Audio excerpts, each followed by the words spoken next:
नमस्ते, तपाईहरुलाई मेरो च्यानलमा स्वागत छ।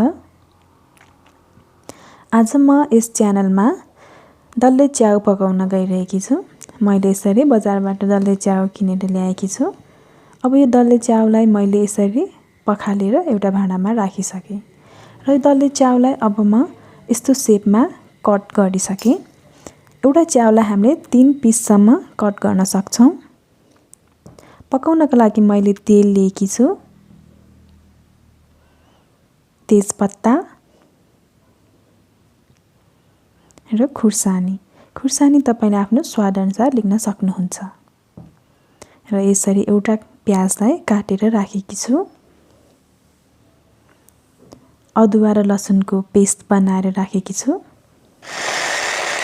र केही गोलबेडाहरूलाई मैले यसरी मिक्सरमा ग्राइन्ड गरे। अब हामी यसबाट टोमेटो प्युरी हाम्रो रेडी हुन्छ। अब पकाउनका लागि मैले ग्यास अन गरेर भाँडा बसालिसके। केही बेर हामी भाँडा तताउनका लागि छोड्दिन्छौं।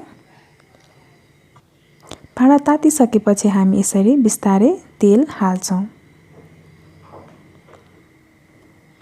अब यो तेललाई केही समयको लागि तात्नको लागि हामी छोडिदिन्छौं। यसरी तेल तातिसकेपछि हामीले अघि काटेर राखेको च्याउलाई बिस्तारै बिस्तारै हाल्दै जान्छौं।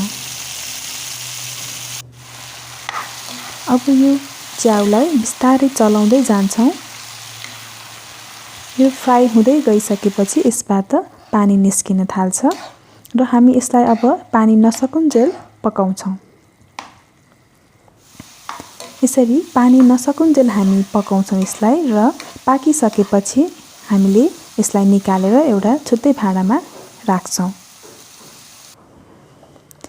अब फेरि मैले यसमा अलिकति तेल लिएकी छु।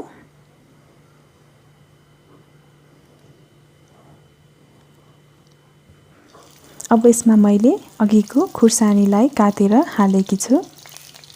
त्यसैगरी तेजपत्ता,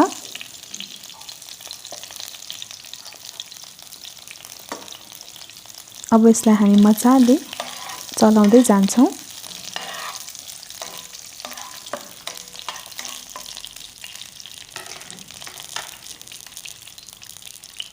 अब यसमा हामी प्याज हाल्दै जान्छौं। यसरी बिस्तारै प्याजहरू हालिसकेपछि हामी यसलाई फ्राई गर्छौं।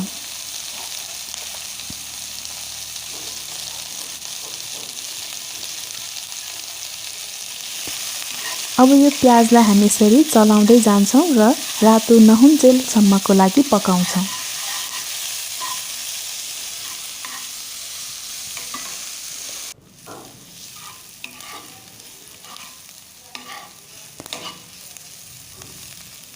यसमा अब रातो भइसकेको छ, हल्का हल्का रातो कलर आइसकेको छ।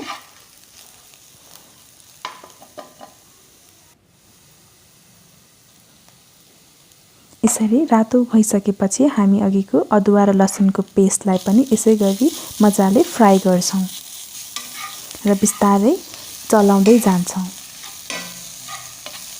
यसरी प्याजसँगै मैले अदुवा र लसुनको पेस्टलाई मिक्स गरेर मजाले पकाइसके। अब यो पाकिसकेपछि हामीले यसमा टोमेटो प्युरी एड गर्छौं र यो टोमेटो प्युरीलाई पनि केही समयको लागि हामी चलाएर पकाउँछौं। अब हामी यो टोमेटो प्युरी र प्याजको मिक्सरलाई यसरी नुन हाल्छौं, जीरा, बेसार हालेर यसरी मजाले चलाउँछौं र केही समयको लागि पकाउँछौं।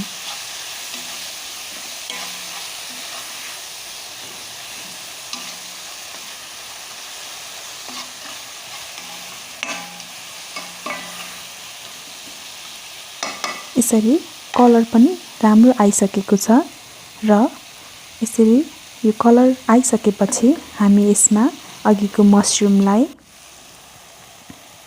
एड गर्छौं बिस्तारै र केही समयको लागि पकाउन छोड्दिन्छौं।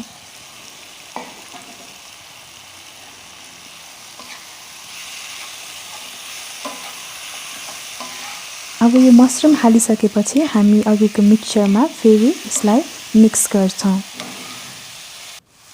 अब यसमा मैले थोरै फेरि पानी हालेँ। अब यो पानी हालिसकेपछि फेरि म बिस्तारै बिस्तारै चलाउँदै छु। हेर्नुस् त कलर पनि राम्रो आउँदैछ।